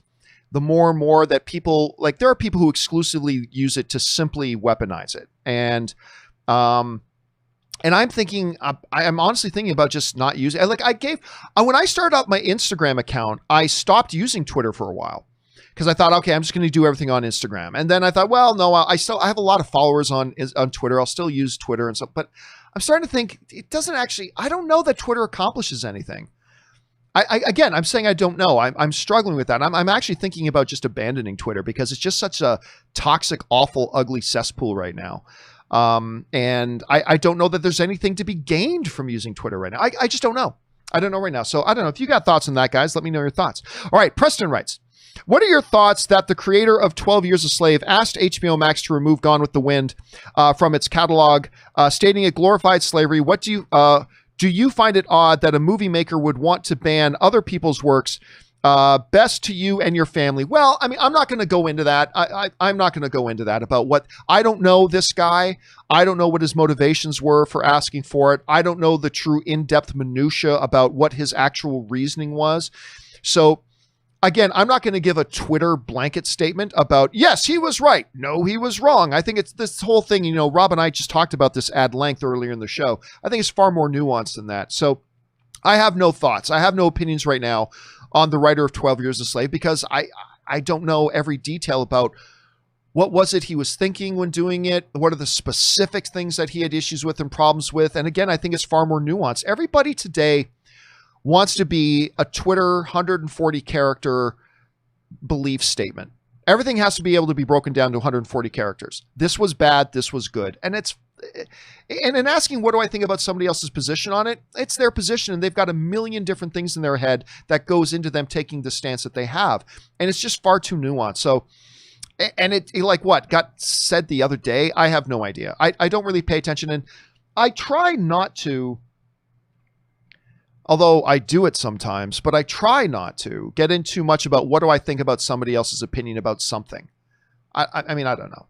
His thoughts were his thoughts, and they are, and it's far too nuanced, and I don't really have a position on it. So there you go. All right.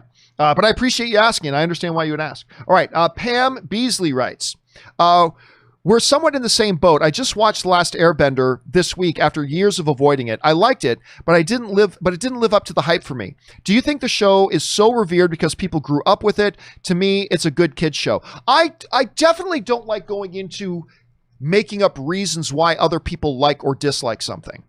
That I don't get into. I don't like getting into that. I don't like making excuses like, oh, you only liked it because you grew up with it. You can't say that. You don't know the person. You don't know why they liked it the way they did. Look, I will say this.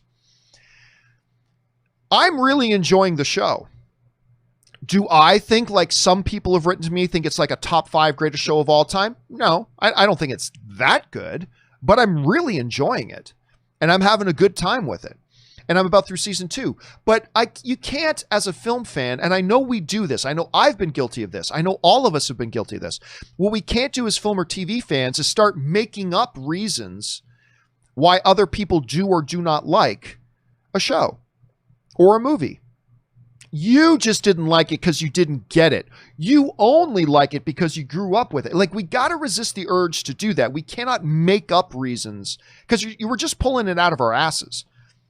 I don't know the guy who wrote to me that says to him it was that, I had somebody write to me and say they believe Airbender is a top 3 show of all time. I don't know him personally. So I don't have the right to just reach into my ass and pull out, oh, you just said that because you grew up with it, So I think I've been guilty of it. I absolutely have been guilty of that. I think all of us have been guilty of that. But for me, it's a really enjoyable show that I'm liking a lot so far. And I'm about halfway through the series.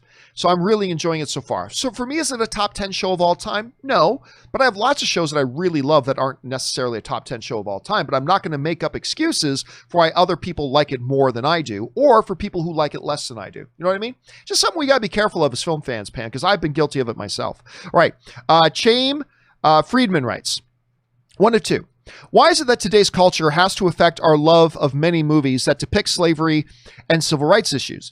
I find these movies so informative. They give me an appreciation of what times were like back then, pre-21st century, and what our society can learn from the past history and how us can become better.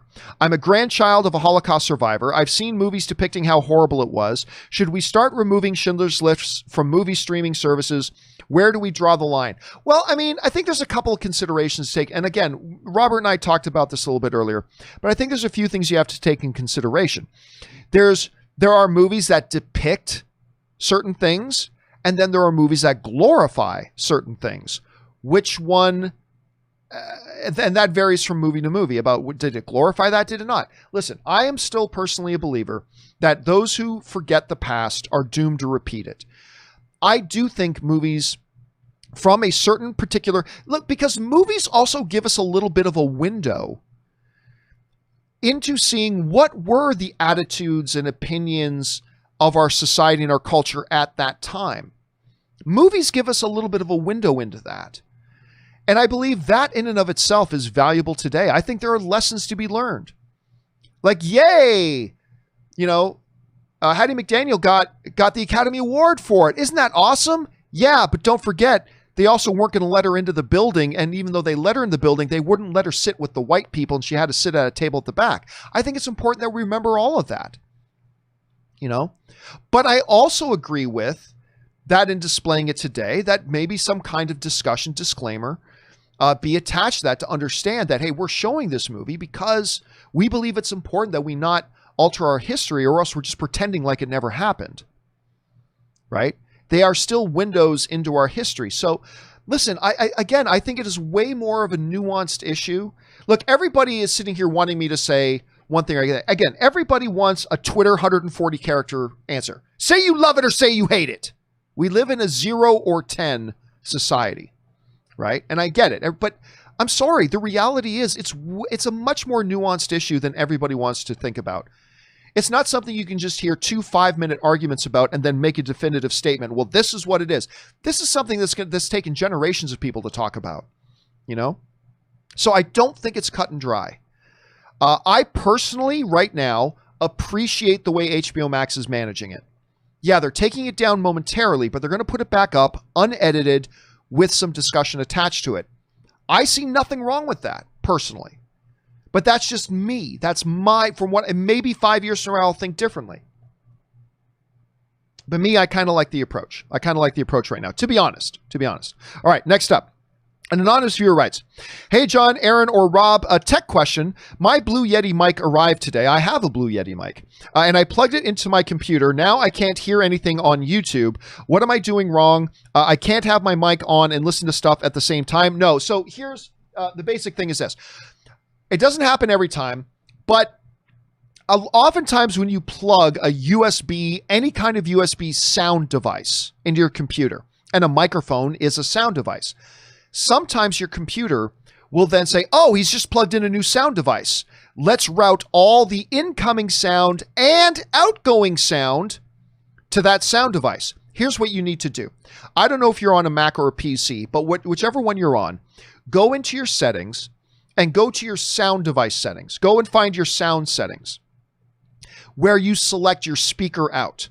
And what you'll probably find is when you plugged in your Blue Yeti mic, what probably happened was your system went, oh, that's also supposed to be the speaker. I'm willing to bet that if you go into your sound devices, you'll see that your speaker setting is set to make the Blue Yeti microphone the speaker. So all you got to do is leave the Blue Yeti mic set as your input device, but change your output device in your computer settings to your regular speakers, and then you should be good to go. I'm 90% sure that's probably your issue, so I hope you found that helpful. Now the John Campea Show is a tech helpline, apparently. Anyway, Anonymous, I hope you find that helpful, and I hope that fixes your problem. All right. Brain Fingers writes, how do you feel about Gone with the Wind being pulled? Here we go again. Being pulled from HBO Max for having racist elements of its time. Buying controversial material in the sand seems like a low-effort attempt in hiding history. Where do you draw the line? Again, we talked about that at length earlier in the show. I think a lot of people who are getting really mad about this aren't taking in consideration that they said it's only temporary, and they're going to return it back on HBO Max unedited. They just want a chance to attach something to it, like some sort of disclaimer or discussion about, highlighting that this was the reflective of the racial attitudes of the day. But they do not reflect what HBO's attitudes are today. You know what I mean? So I think you just got to keep those two factors in mind. It's coming back, and it's going to come back unedited. So you got to keep that stuff in mind.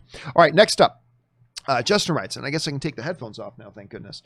Justin writes, hey, John, I've been a fan since the beginning of AMC Movie Talk. Well, thank you very much, Justin. Listen to the show at work every day. I have trouble finding Friday's show on Spotify. Is Friday's podcast episodes exclusive to podcasts? Love the show. Okay, so here's what happened. The last two Fridays, this is totally a fluke. Totally a fluke. The last two Fridays in a row, just so happened that there was a problem with the recording of the show, and we didn't get our clean audio file of the show that we then base the podcast release of. So yes, it's true. 2 Fridays in a row, we didn't put the podcast version up, but that's just because by total circumstance and fluke, on each of those Fridays, we had an issue with our master audio file. One was human caused, which was my fault. One was a technical glitch, but it just so happened that they both happened on Friday. So no, Fridays John Campea shows will normally be on the John Campea podcast feed as well. But there were just issues with the past 2 Fridays. Hopefully won't happen again. Hopefully won't happen again. All right. Next up, Dan Ketchum writes, not defending Sawyer, I'm fine with him being fired, but it seems to me a double standard to fire Sawyer for old offensive tweets involving violence and racism while bringing James Gunn back after equally offensive and old tweets about pedophilia. And again, listen, that's all I'm asking for HBO Max is tell me as a viewer, because you want me to keep watching The Flash, you want me to keep watching your material. Okay, just let me know, what is your standard? What is your policy? Make it whatever policy you want. Just tell me what it is and then show me you're going to be consistent with it. Because you're right. It does raise an eyebrow. Okay, one guy put out stupid, idiotic tweets and gets fired. Another guy put out stupid, idiotic tweets on another company, got fired, and Warner Brothers immediately snapped him up, which I was very happy about that they snapped him up. And also, again, this Ezra Miller thing. Okay, one guy tweets something really idiotic a few years ago. This guy, you have video grabbing a woman by the throat and throwing her to the ground. What's your policy? What is your standard? Because I'm seeing massive inconsistency here. I don't care what your policy is. Just tell us what it is and then be consistent with it. We don't fire anybody. Fine. Be consistent with it. We fire everybody. Okay, fine. Be consistent with it. That's all I'm asking for here, is just show me some consistency. That's all I want from Warner Brothers, because right now it seems like they're playing favorites. Oh, Sawyer, he's not really a big star, so we can fire him. Ooh, Ezra Miller, well, he's a big deal right now, so we can't fire him. I mean, is that your standard, depending on how big of a star they are? If so, that's kind of bullshit. So, I mean, again, I'm not saying they should or shouldn't have fired Sawyer. I'm not saying they should or shouldn't fire Ezra. I'm just saying, hey, Warner Brothers, how about showing us what your policy is and showing us some damn consistency with it? Because right now, you're all over the place. And we as fans are looking at you right now thinking, okay, so what should your talent be fired for and what shouldn't they be fired for? Because you seem to have no effing idea. But anyway, I just like to see them have a little bit of consistency with that. All right, Preston also writes, I heard you say the other day that DC Universe streaming services was redundant, but my main use for DC Universe is comic books. I can read, and for $8 a month, I call that a bargain. What are your thoughts? Stay socially filthy. Well, somebody else brought that up a few weeks ago, and my same response is that. It's like, listen, most people who sign up for DC streaming didn't sign up for the comic service, and you can have that comic service on its own. But as a entertainment platform, as a video entertainment platform for original TV shows and things like that, whatever, you can spin off and split off that comic side. But it's like having a sushi restaurant and a steakhouse in the same thing. I mean, they're two different things and one can do without the other. Or just roll that comic element of it into HBO Max as well. I don't see them doing that. Look, either just spin off the comic part of it or absorb it as well into it. But its the main thing they marketed DC Universe for, the main thing they marketed was the original programming. This is where you come to see these classic DC shows, classic DC movies, originals, all that kind of stuff. And they also had the comic stuff, but that was never the primary thing that they marketed it for. And I don't think what the majority of people signed up for it for. And you can just spin that off. You can say, okay, the DC comic service will stay intact. And isn't there other DC comic services you can get? But anyway, we'll stay intact for $8 a month, $7 a month. There you go. And it's its own thing now.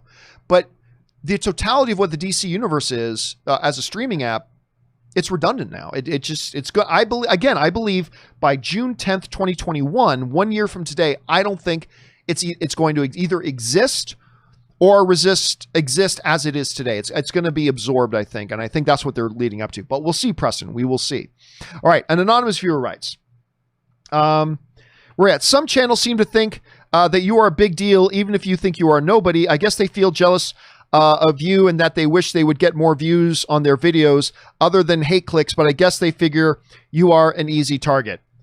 Maybe. I don't understand. I'll never understand why there are people who seem to think I'm so important and what my opinion is so important that they have to make their videos based on what John Campea thinks.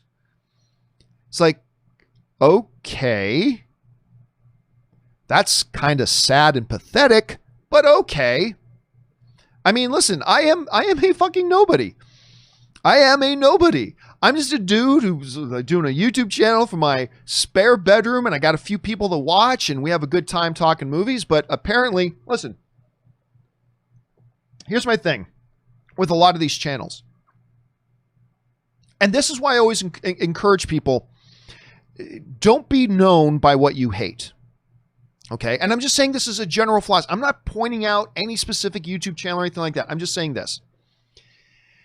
There are some channels when you go to and you see that, I think it's telling when you go to a channel and if you can find any videos that aren't like based on, this is what I hate this today and I hate this tomorrow and I hate this next day and I hate this and I hate this, and every single video is about something they hate, which is very easy to get clicks. It's very easy to get clicks. Like even my channel, the last two editorials I did One was on the case for Man of Steel as the most underrated comic book movie of all time. And one was why I feel The Rise of Skywalker failed. One looks more negative than the other, right? My one called A Disney Star Wars Fan on Why The Rise of Skywalker Failed. That looks negative. Negative gets clicks. My Superman video, my Man of Steel video is I think is much better than my Star Wars Rise of Skywalker video. I'm very proud of both of them. But I think my Rise of Skywalker video is good, but I don't think it's as good as my Man of Steel video. I'm very proud of that Man of Steel video. But guess which one has more clicks? You guessed it. The one that appears more negative, right? So I get it. I do. I get it. The negativity gets clicks. Negativity. I guess I'm not disconnected from that. I understand that because just my own videos prove that out. Because the Star Wars one has over 100,000 views. The Superman one is like over 80,000 views, but I think the Superman one is better. It's just interesting that there are some of these channels when you go to their channels and you see what if they do have some videos up that aren't a video of I hate this today, they have no views, right? Nobody watches their stuff unless it's them expressing negativity. And listen, my channel, if you open up the videos page on my YouTube channel and you go through it, you will come across videos that talk about that are negative. Sure. But you'll find it's going to be like an 8-to-2 ratio. Like most of it is just positive. Most of it is, oh, this is happening. Isn't this interesting? This is happening. Isn't this great? Blah, blah, blah. And yes, once in a while you'll come across like the title of today's show. It's like HBO Max blew their launch. So that's a negative one. You'll come across some of those on my channel. Then the question is, which ones get more clicks? I don't know. I think it's an overall philosophy thing that creators have to decide what do they want their identity to be. Do you want your identity to be somebody that only whines and bitches and moans and complains and cries and whines like I do sometimes? I will moan and bitch and whine and complain and cry sometimes. I totally do sometimes. But do you want your identity to be that's all you are? Or do you want your identity to be something more than that? So I mean, I don't know. It's something that creators are going to have to struggle with and determine what is right for them. But yeah, I am consistent on this. I think when you make your subject matter, when you make other YouTubers your subject matter, I think that's the bottom of the barrel. I think that's scraping the bottom of the barrel. I really do. And there will be times when, and I've fallen into that trap. I say that as somebody who's fallen into that trap. And I don't want to be that. Especially because I've fallen into that trap before. And I don't want to be that. But it is what it is. It is what it is. All right, I need to hurry up here, guys. Menji writes, not sure if you know this, but Dante Bosco Rufio from Hook does the voice of Prince Zuko in Avatar: The Last Airbender. I actually, Benji, yesterday I had a couple of people write in to let me know about that. And I didn't know it at the time. I think that's awesome. It gave me a new appreciation for it because I love Zuko. Alexander Wilson writes, oh my God, Robert Meyer Burnett is on the John Campea Show. The internet said you canceled him. Who said that? John, I can't believe they were wrong. What a cesspool. Also, I can't stand that HBO Max is cropping movies, and the only thing I like is Turner Classic Movies on it. Are they cropping movies? Well, what? And then what do you mean by cropping? Because sometimes putting a movie on in its original theatrical aspect ratio, some people think they're cropping off the top and the bottom. No, they're not. They're actually showing you the whole picture. Whereas if they fill the screen to a 16:9 thing, that means some of the stuff on the end gets cut off. So by cropping, do you mean you don't like that they're showing the original format, which isn't cropping at all? Or does it mean you're complaining that they filled the screen to 16:9 and you're losing a little bit on the ends? Not sure which one you're talking about there, but I don't know. Who said I canceled Robert Meyer Burnett? Anyway, that's a ridiculous thing to say. All right, Tony Rodriguez writes, in my opinion, the HBO/Gone with the Wind is a cheap way to get more promotion for itself, and conveniently on the back of the actress's birthday it is announced. No one was complaining about the movie. Yes, they were. Yes, they were. Take off your blinders, Tony. Yes, there were people complaining about it. I'm not saying a majority of it were, but get out of your bubble, take off your blinders. There were some people complaining about it. No one was complaining about the movie. We all know what it's about. Why fix a problem that wasn't broke? Again, Tony, I think you're being a little bit selectively tone deaf to what's going on in our society right now. There were people complaining about it. And by the way, I think it is erroneous to suggest they only did this for promotion. This is getting them negative promotion, and they knew this would get them negative promotion, but they felt it was the right thing to do, and they did it anyway. And remember, the movie is coming back on. It's coming back on unedited, and it's just going to have a discussion attached to a disclaimer. I really don't see what there is to complain about. Honestly, the movie's coming back, and it's coming back in its full original version, unedited. It's just going to have some sort of disclaimers and discussion attached to it. Again, so what are we complaining about? What are we upset about? That's honestly my question. What are we upset about? Yeah, they took it down temporarily, but they said it's coming back, and it's coming back unedited. They just want to attach a disclaimer discussion to it. So my question again is, what are people upset about? You don't think there should be a disclaimer put on it? Is that what we're arguing about? Is that the problem? So yeah, listen, I think if Warner Brothers HBO Max was just pulling it down permanently, then yeah, there'd be something more to talk about. If they said they were doing a massive edit of the movie to edit out all the offensive material, that would be something to discuss.